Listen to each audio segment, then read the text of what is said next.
Hello students, आप लोगों का स्वागत है अपने चैनल फिनोलेशन पर। दोस्तों, फिनोलेशन के पिछले वीडियो में हम आप लोगों के लिए लेकर आए थे TRE 3 2.0 BPSC का एग्ज़ाम में पूछे जाने वाले कुछ करंट अफेयर्स का पार्ट 1। इस वीडियो में हम आप लोगों के लिए लेकर आए हैं BPSC में पूछे जाने वाले करंट अफेयर्स के पार्ट 2 को, जो कि रैपिड फायर में होगा। इसमें आपको मल्टीपल चॉइस क्वेश्चन का जो ऑप्शन होता है वो हम नहीं देंगे, क्योंकि इसमें टाइम बहुत ज़्यादा व्यतीत होता है। तो इसमें हम आपको सीधे क्वेश्चन पूछेंगे और उसका आंसर्स आपको बताएंगे और उसका आपका रिवीजन कराएंगे, जिससे कि आपको काफ़ी सहूलियत मिलेगी। दोस्तों, वीडियो में आगे बढ़ने से पहले आप लोगों से निवेदन है कि आप हमारे चैनल फिनोलेशन को लाइक और शेयर और सब्सक्राइब करें, जिससे कि हम आपके लिए ऐसे ही और एजुकेशनल वीडियो बना सकें, जिससे कि आपको एग्ज़ाम में काफ़ी सहूलियत मिले।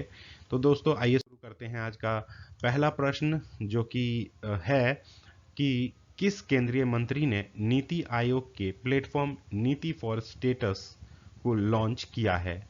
किस केंद्रीय मंत्री ने नीति आयोग के प्लेटफॉर्म नीति फॉर स्टेटस को लॉन्च किया है? तो दोस्तों, इसका जवाब होगा अश्वनी वैष्णव जी ने। जी हाँ दोस्तों, अश्वनी वैष्णव जी ही हैं जिन्होंने अभी नीति आयोग के प्लेटफॉर्म नीति फॉर स्टेटस को लॉन्च किया है।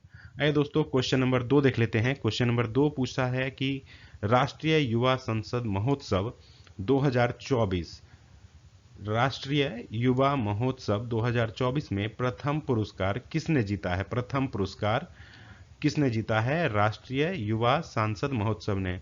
दोस्तों, तो इसका जवाब है कि यतिन दुग्गल जी ने जीता है।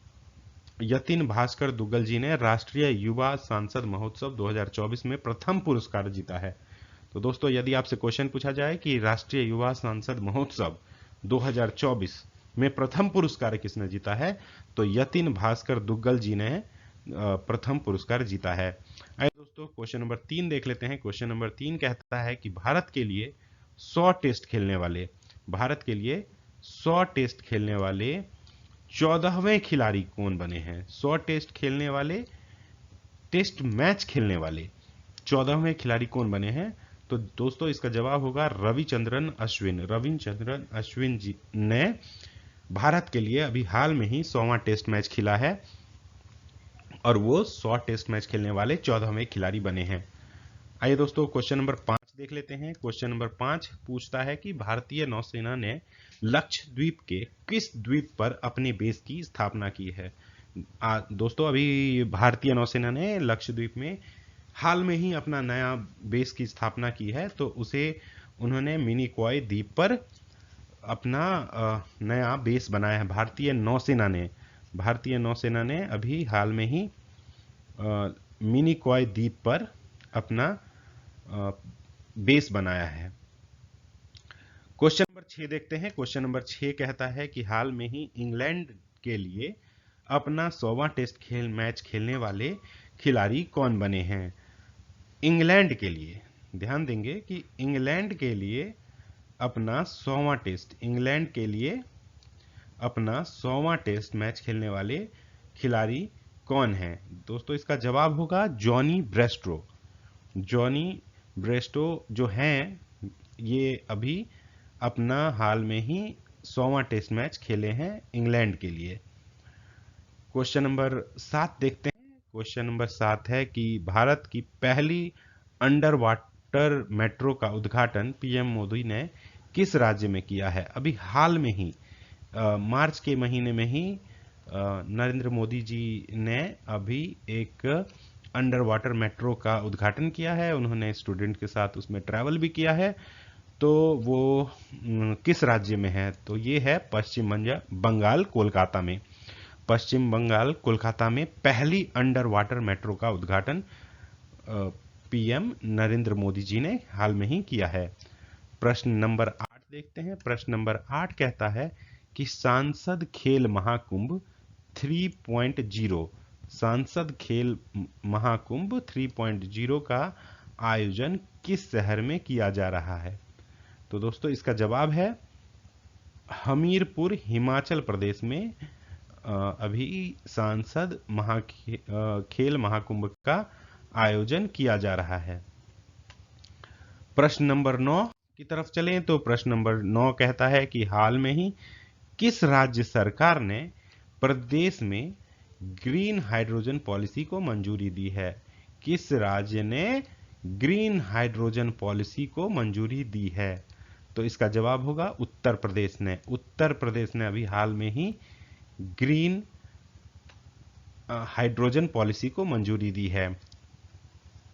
नेक्स्ट क्वेश्चन देखते हैं। नेक्स्ट क्वेश्चन कहता है कि किस राज्य में हाल में ही विधवा पुनर्विवाह प्रोत्साहन योजना, विधवा का पुनर्विवाह पर प्रोत्साहन योजना दिया जा रहा है, वो किस राज्य ने शुरू किया है? तो इसका स्टूडेंट्स आंसर आपको देना है झारखंड ने। अभी हाल में ही झारखंड ने विधवाओं का पुनर्विवाह करने पर प्रोत्साहन योजना शुरू की है। प्रश्न नंबर 10 देखते हैं। प्रश्न नंबर 10 पूछता है कि हाल में ही किस भारतीय क्रिकेटर ने क्रिकेट के सभी प्रारूप से संन्यास की घोषणा की है? 2024 में कौन सा भारतीय क्रिकेटर है जिसने अभी सभी प्रारूप से संन्यास की घोषणा की है? तो इसका उत्तर है शहबाज नदीम। शहबाज नदीम ने वो भारतीय क्रिकेटर हैं जिन्होंने कि सभी प्रारूप से संन्यास का घोषणा किया है। प्रश्न नंबर 11 देख लेते हैं। प्रश्न नंबर 11 कहता है किस खेल में भारतीय पुरुष और महिला ने विश्व रैंकिंग के आधार पर ओलंपिक के लिए क्वालिफाई किया है? किस खेल में भारतीय पुरुष और भारतीय महिला ने विश्व रैंकिंग के आधार पर ओलंपिक के लिए क्वालिफाई किया है? तो इसका उत्तर है टेबल टेनिस में। टेबल टेनिस में भारतीय पुरुष और महिला ने विश्व रैंकिंग के आधार पर ओलंपिक के लिए क्वालिफाई किया है। क्वेश्चन नंबर 12 देखते हैं। दोस्तों हम रैपिड फायर आपके लिए बता रहे हैं, तो इसमें हम आपको ज्यादा एक्सप्लेनेशन नहीं देंगे और जल्दी जल्दी अगले क्वेश्चन पे बढ़ते हैं। अगला क्वेश्चन पूछता है कि स्टेनलेस स्टील सेक्टर में भारत पहले ग्रीन हाइड्रोजन प्लांट का स्थापना कहां की गई है? स्टेनलेस स्टील सेक्टर में भारत के पहले ग्रीन हाइड्रोजन प्लांट की स्थापना कहां हुई है? तो इसका उत्तर है हिसार। हरियाणा के हिसार में स्टेनलेस स्टील सेक्टर में भारत का पहला ग्रीन हाइड्रोजन प्लांट की स्थापना की गई है। प्रश्न नंबर 13 देख लेते हैं। प्रश्न नंबर 13 यह है कि आईपीएल 2024 से पहले सनराइजर्स हैदराबाद ने किसे अपना नया कप्तान बनाया है? सनराइजर्स हैदराबाद ने पहला 2024 आईपीएल जो अभी शुरू होने वाला है मार्च में, उससे पहले किसे अपना नया कप्तान बनाया है? तो इसने अपना पैट कमिंस को कप्तान बनाया है। अगला प्रश्न देख लेते हैं। प्रश्न नंबर 14 पूछता है कि महाराष्ट्र के लिए नए मुख्य निर्वाचन अधिकारी के रूप में किसे नियुक्त किया गया है? महाराष्ट्र के नए मुख्य निर्वाचन अधिकारी हैं एस चोकलिंगम हैं महाराष्ट्र के नए निर्वाचन अधिकारी। तो जब पूछा जाएगा आपसे क्वेश्चन कि महाराष्ट्र के नए मुख्य निर्वाचन अधिकारी कौन है, तो आपको उत्तर देना है एस चोकलिंगम महाराष्ट्र के नए मुख्य निर्वाचन अधिकारी हैं। प्रश्न नंबर 15 देख लेते हैं कि रिसा किस राज्य का एक आदिवासी पोशाक है? रिसा किस राज्य का एक आदिवासी पोशाक है जिसे हाल में ही जीआई टैग भी प्रदान किया गया है? तो आपको उत्तर देना है त्रिपुरा। त्रिपुरा का एक आदिवासी पोशाक है रिसा, जिसे अभी हाल में ही जीआई टैग दिया गया है। रिसा को जीआई टैग दिया गया है जो कि त्रिपुरा का एक आदिवासी पोशाक है। प्रश्न नंबर 16 देख लेते हैं। प्रश्न नंबर 16 कहता है कि हाल में ही किस राज्य के प्रसिद्ध चांदी तारकशी को जीआई टैग दिया गया है? हाल में ही किस राज्य के चांदी तारकाशी को जीआई टैग दिया गया है? तो इसका उत्तर होगा ओडिशा। ओडिशा के प्रसिद्ध चांदी तारकशी को जीआई टैग दिया गया है? प्रश्न नंबर 17 पूछ रहा है कि हाल में ही CO2 आयात करने और इसे समुद्र के नीचे स्टोर करने वाला पहला देश निम्न में से कौन बना है? तो आपको इसमें उत्तर देना होगा डेनमार्क। डेनमार्क वो एक ऐसा देश है जो कि CO2 को आयात भी करेगा और इसे समुद्र के नीचे स्टोर भी करेगा। प्रश्न नंबर 18 देख लेते हैं। प्रश्न नंबर 18 पूछता है कि हाल में ही किसने उत्तराखंड में एशिया के सबसे बड़े 4 मीटर अंतरराष्ट्रीय लिक्विड मिरर टेलीस्कोप का उद्घाटन किया है? तो आपको इसका उत्तर देना है डॉक्टर जितेंद्र सिंह। डॉक्टर जितेंद्र सिंह हैं जिन्होंने कि लिक्विड मिरर टेलीस्कोप का उद्घाटन किया है। प्रश्न नंबर 19 देखते हैं। 19 नंबर क्वेश्चन पूछता है कि पहले मानव युक्त गगनयान मिशन में कितने अंतरिक्ष यात्री शामिल होंगे? बहुत लोग बोलते हैं कि इसमें 4 लोग होंगे। जी हाँ, 4 लोगों को प्रशिक्षण दिया जा रहा है, लेकिन अभी केवल 3 लोग ही हैं जो कि गगनयान मिशन में अंतरिक्ष यात्री के रूप में शामिल होंगे। हालांकि 4 लोगों को ट्रेनिंग दिया जा रहा है, लेकिन उसमें से कोई 3 ही लोग गगनयान मिशन में अंतरिक्ष यात्री के रूप में शामिल होंगे। प्रश्न नंबर 20 पूछ रहा है कि हाल में ही राष्ट्रपति द्रौपदी मुर्मू जी ने किस राज्य में संविधान पार्क का उद्घाटन किया है? In which state has president Droupadi Murmu inaugurated the constitution park? तो इसका आंसर होगा राजस्थान में। राजस्थान में राष्ट्रपति श्री द्रौपदी मुर्मू जी ने संविधान पार्क का उद्घाटन किया है। प्रश्न नंबर 21 देखते हैं। प्रश्न नंबर 21 पूछता है कि ऑस्कर 2023 के लिए किस भारतीय फिल्म को नॉमिनेट किया गया है? ऑस्कर 2023 के लिए किस फिल्म को नॉमिनेट किया गया था? द कश्मीर फाइल्स वो फिल्म है जिसे ऑस्कर 2023 के लिए नॉमिनेट किया गया था। प्रश्न नंबर 22 देख लेते हैं कि सेंट्रल बैंकिंग द्वारा 2023 के लिए किसे गवर्नर ऑफ द ईयर की उपाधि से सम्मानित किया गया था? सेंट्रल बैंकिंग के द्वारा 2023 के लिए किसे गवर्नर ऑफ द ईयर की उपाधि से सम्मानित किया गया था? जब ये क्वेश्चन आपसे पूछा जाए governor of the year central banking 2023, तो आपको इसका जवाब देना है शशिकांत दास। शशिकांत दास हैं जिन्हें सेंट्रल बैंकिंग द्वारा 2023 के लिए गवर्नर ऑफ द ईयर की उपाधि से नॉमिनेट किया गया था। अगला क्वेश्चन देखते हैं कि कर्पूरी ठाकुर जी ने अपने मुख्यमंत्री रहते हुए कौन सी प्रमुख पहल को लागू किया था?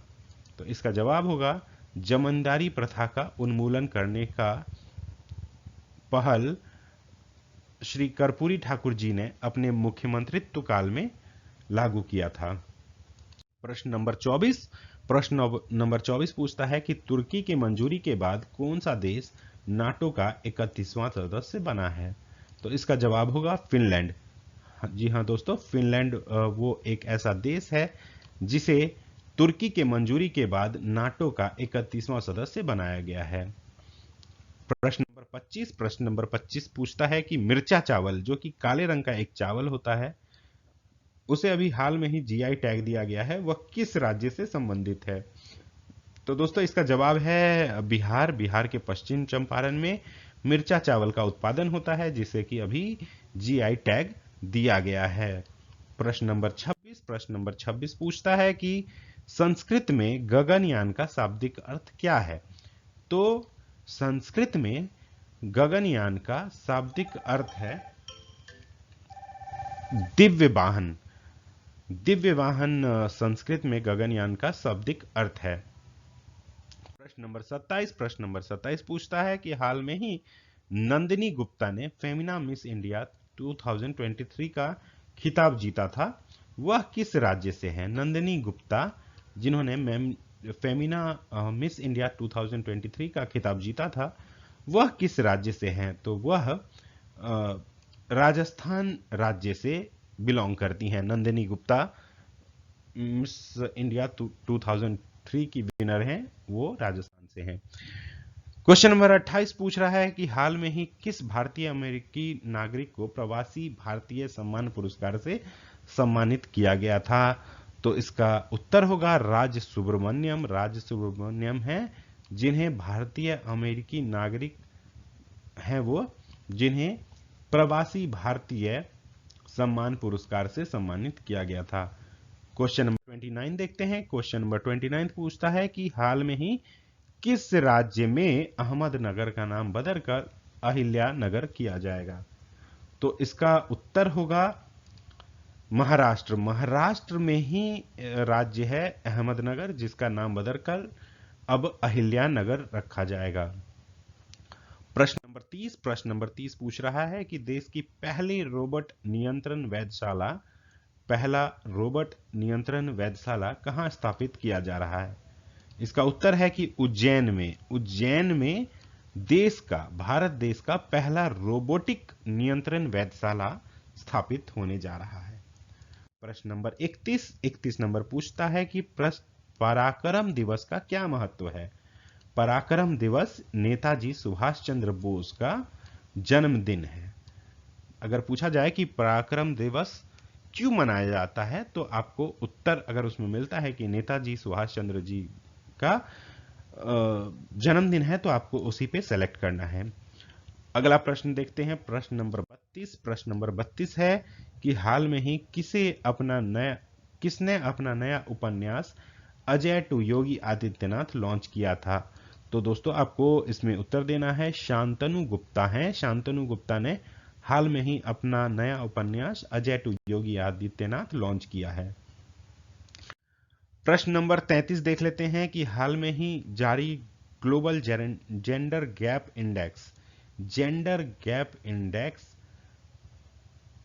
में भारत का रैंक क्या है? भारत का जेंडर गैप इंडेक्स में क्या रैंक है? तो आपको उसका उत्तर देना है 127वें रैंक पर भारत है जेंडर गैप इंडेक्स में।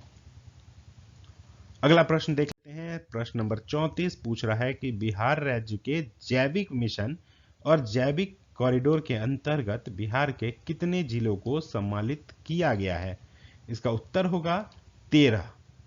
बिहार के 13 राज्य को जैविक मिशन और जैविक कॉरिडोर के अंतर्गत बिहार के 13 जिलों को सम्मिलित किया गया है। प्रश्न नंबर 35 पूछ रहा है कि हाल में ही किसे सॉलिसिटर जनरल के रूप में चुना गया है? भारत का सॉलिसिटर जनरल के रूप में किसे चुना गया है? तो तुषार मेहता हैं। तुषार मेहता को भारत का सॉलिसिटर जनरल के रूप में चुना गया है। प्रश्न नंबर 36 पूछ लेता है कि हाल में ही किसे सीबीआई के विशेष निदेशक के रूप में नियुक्ति किया गया है? तो सीबीआई के विशेष निदेशक के रूप में हाल में ही अजय भटनागर जी को नियुक्त किया गया है। अजय भटनागर जी को सीबीआई का विशेष निदेशक के रूप में नियुक्त किया गया है।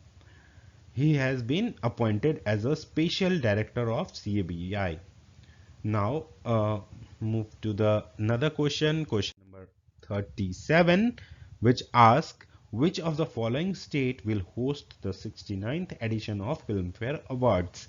कौन सा राज्य फिल्म फेयर पुरस्कार के 69वें संस्करण की मेजबानी करेगा? तो स्टूडेंट्स इसका आंसर आपको देना होगा Gujarat will host 69th edition of the Filmfare Awards recently. Now we'll move to question number 38, which asks उस महिला रोबोट अंतरिक्ष यात्री का नाम क्या है जो इसरो के गगनयान मिशन से पहले अंतरिक्ष में उड़ान भरेगी? मतलब कि जो गगनयान लॉन्च होने वाला है उससे पहले अंतरिक्ष में उड़ान भरेगी। तो फ्रेंड्स उसका नाम है व्योममित्र वो महिला रोबोट है जो अंतरिक्ष यात्री व्योममित्रा है, जो इस वर्ष के तिमाही में इसरो के गगनयान मिशन से पहले ही अंतरिक्ष में उड़ान भरेगी। तो व्योममित्र है। अगला क्वेश्चन नंबर 39 ये पूछता है कि भविष्य में अंतरिक्ष यात्रियों के लिए सुचारू यात्रा सुनिश्चित करने के लिए व्योममित्र कौन सा विशिष्ट कार्य करेगी? तो इसका उत्तर होगा कि जीवन समर्थन और संचार प्रणालियों का परीक्षण करेगा। क्वेश्चन नंबर 40 देख लेते हैं। 40 पूछ लेता है कि हाल में ही पाकिस्तान के प्रधानमंत्री के रूप में किसने शपथ ली है। तो पाकिस्तान के प्रधानमंत्री के रूप में शहबाज शरीफ जी ने अभी शपथ ली है। प्रश्न नंबर 41 देखते हैं। यह पूछता है कि भारत में राष्ट्रीय विज्ञान दिवस किस तिथि को मनाया जाता है। तो इसका जवाब है 28 फरवरी। तो दोस्तों इसी के साथ ये वीडियो भी समाप्त होता है। हम आपके लिए ऐसे ही वीडियो और लेकर आते रहेंगे। तो आप लोगों से उम्मीद है कि आपको यह वीडियो अच्छी लगी होगी। अगर आपको यह वीडियो अच्छी लगी है तो आप हमारे इस चैनल फिनोलेशन को लाइक करें, शेयर करें, सब्सक्राइब करें, जिससे कि हम आपके लिए ऐसा ही और वीडियो लेकर आएँ। अपने दोस्तों के साथ इसको सेलेक्ट करिए और हमें कमेंट करिए कि अगर आपको हमारी वीडियो अच्छी लग रही है तो अब हम अगले वीडियो में आपके लिए जीके और जीएस का क्वेश्चन लेकर आएंगे। और इसके साथ ही हम आपके लिए करंट अफेयर्स का वीकली मंथली भी एक सीरीज कंटिन्यू करेंगे, जिसे आपको काफ़ी सहूलियत मिलेगा। धन्यवाद आपका अपने चैनल फिनोलेशन को लाइक करने के लिए, शेयर करने के लिए। धन्यवाद।